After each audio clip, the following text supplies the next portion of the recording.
Hi, everybody. This is going to be kind of a test to see if I'd like to kind of start a YouTube on talking points as far as widowhood and travel nursing. Two things that dear to, well, widowhood is not dear to my heart, but my husband was. And I am a travel nurse. I have a lot of time on the road, and what do you do on the road? You think a lot.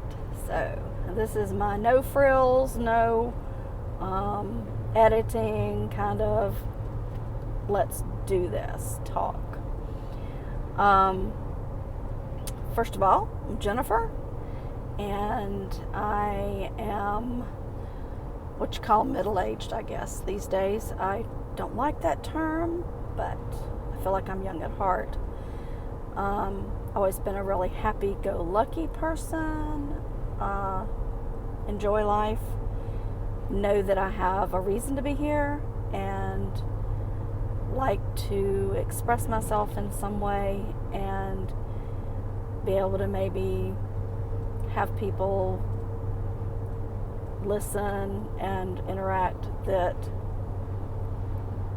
have the same feelings or opposite feelings. This is whatever I say is my opinion only, unless I list a fact. And I believe everybody has a right to their opinions and should not be shot down for those. So to start off, I lost my husband in 2014, nearly 5 years ago. It will be 5 years ago in October. It was a shock. It was a sudden loss, and I'm just trying to learn to deal with life from there.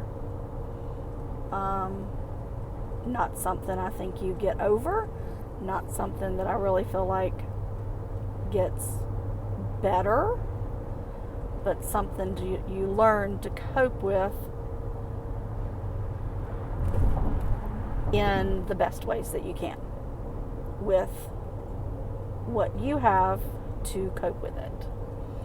All of the widows out there will know exactly what I'm talking about, and widowers. I know there's a lot of men out there that have lost their lives and that are having to take care of kids and households and things they've never really done.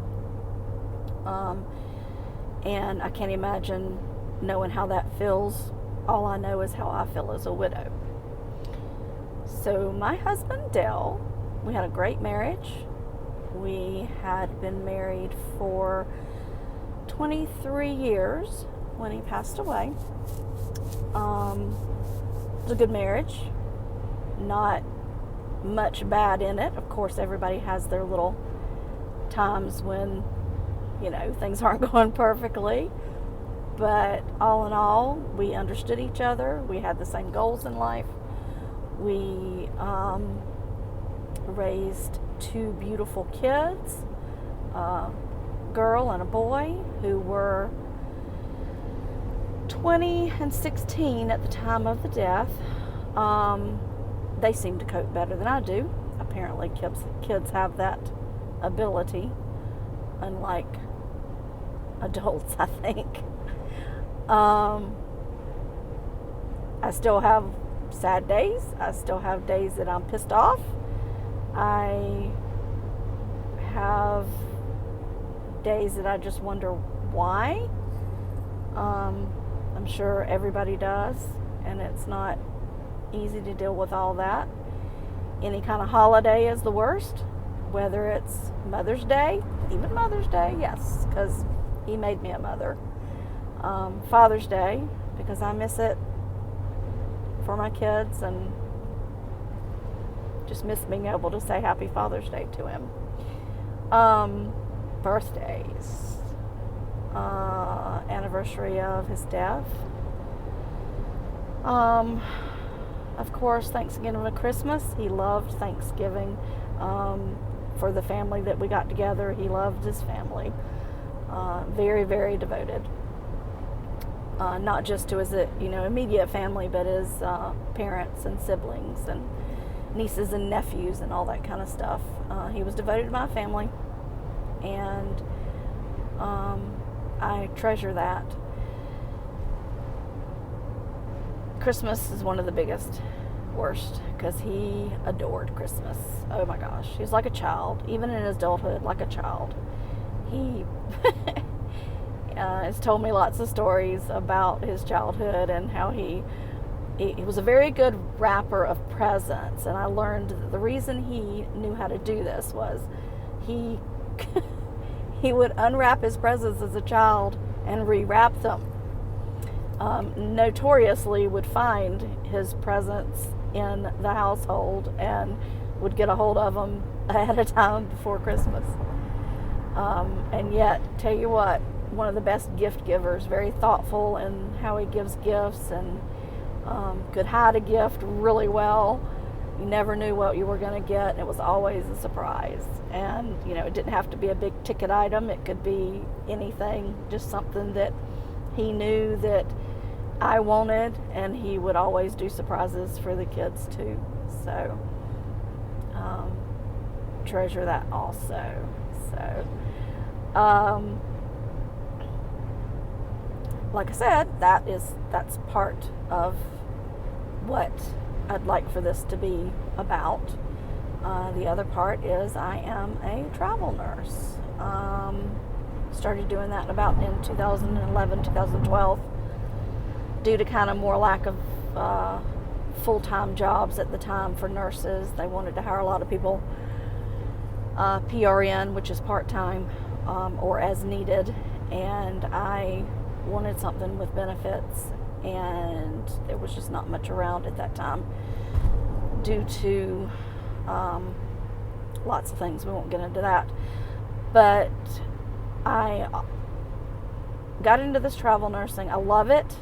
I get to go to new places, learn new things, new procedures, meet new people, meet new doctors, nurses, lots of fun stuff. Go to different places like teaching hospitals and things where, they're starting new procedures due to evidence-based practice. And I feel great being a nurse. It was a calling for me, a later calling in life. My first degree was in psychology, so I've always wanted to help people, but I didn't realize how much I might want to help as a nurse, because graduating in the 80s was, it was a little turbulent in the medical field with AIDS, which now we know much more about, and it doesn't scare me like it did then, because most of us were scared because we didn't know much about it. And that typically happens because the less you know about something, the more scared you are of it. So when I was in my 30s, went back to school with the blessing of somebody helping me pay for that, and I got my nursing degree, and I have been doing that ever since. I think I'll probably die nursing somebody because I enjoy it so much. My typical place that I work is a recovery room, PACU, which is post-anesthesia care unit. I love that area because I can actually see people when they're waking up from surgeries, reassure them, help them with their anxiety, their pain, get them acclimated to, what happened in their surgery, what type of incisions they have, how to take care of them, sometimes giving them instructions on what to do at home, educate them on things that they may not know about. There's lots of times when people don't know certain things and they're just not quite what we call medically literate. Smart people can be not medically literate, and I've learned this over the years. But it's a passion of mine. Right now, I'm working at a hospital where I am working in the cath lab, which I had done a little bit of cath lab work in the past at other hospitals, but had not done it fully. And I'm really enjoying myself because I'm learning a lot more about the heart, which is bittersweet sometimes because my husband passed away of pretty much heart failure, and he had symptoms ahead of time. As stubborn men can be stubborn, didn't go to the hospital or the doctor's office when he should have. And there you have that. So I've met a lot of people along the way that, yes, they did pay attention to their symptoms like shortness of breath and things like that, and saw a doctor and got help, which hindsight's 2020. Wish I would have pushed it a little harder with my husband.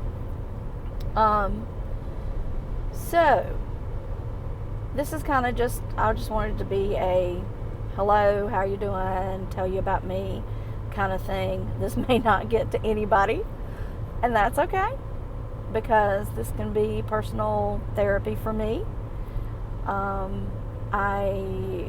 One thing that has helped me in my widowhood has been a group that I became a member of a little over a year ago, which is the Modern Widows Club. They have the sweet Carolyn that started this nonprofit group lives in Florida and does a lot for widows. And as far as empowering widows, a lot of times we as widows don't have a whole lot of groups to go to except for grief groups. This is more of a, hey, how can we move forward while remembering our loved ones?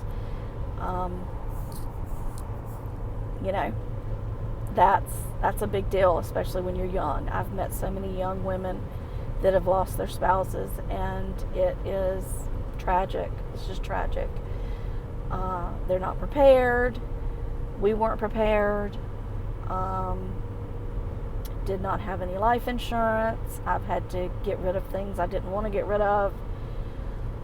Still struggle with house payments, things like that, when we went from a 2-income to a 1-income. And things you don't realize when you become a widow is your credit score goes way down because you don't have a spouse, and that makes a big difference. So one of my things that I'll probably talk about on this is how can you prepare as a couple to be able to plan for the unfortunate things that you need to talk about ahead of time. Luckily, we had talked about certain things like our wishes after death as far as our bodies go and things like that. We had discussed that, so I knew his wishes, he knew mine. Didn't even have to have it written down, but it's a good idea to have all that written down. So those are things we'll delve into with this. And I hope that at some point, even if it's just a couple of people watch this, that they will get something out of it. Today I'm heading back to my travel job position in North Carolina. I am from South Carolina. Since I lost my husband, I've tried to get travel jobs that were mainly in North Carolina, South Carolina, and Georgia, just so I'm a little closer to home and can do things around the homestead. I find that being further away and not having your husband to take care of stuff while you're there is a little challenging. So a lot of challenging can be. So that is what I'm doing today, and I just wanted to give everybody a shout out and tell you, come join us. I don't know how often I'll do this. I just know that it's something I want to do and be able to kind of spread some information out there. I have other things that are in my mind to help widows and couples to prepare for widowhood and things like that at some point when I can get my shit together. Sorry, language, but hey, we're adults. So, I bid you a great day. Have a good Wednesday. Happy hump day. Whatever your endeavors are, be safe out there. God bless. And thank you if you did listen. Leave me a comment if you'd like to hear anything specific. And we'll see how this goes. May go nowhere. Might just be my own little therapy to talk to somebody. All right. TTFN.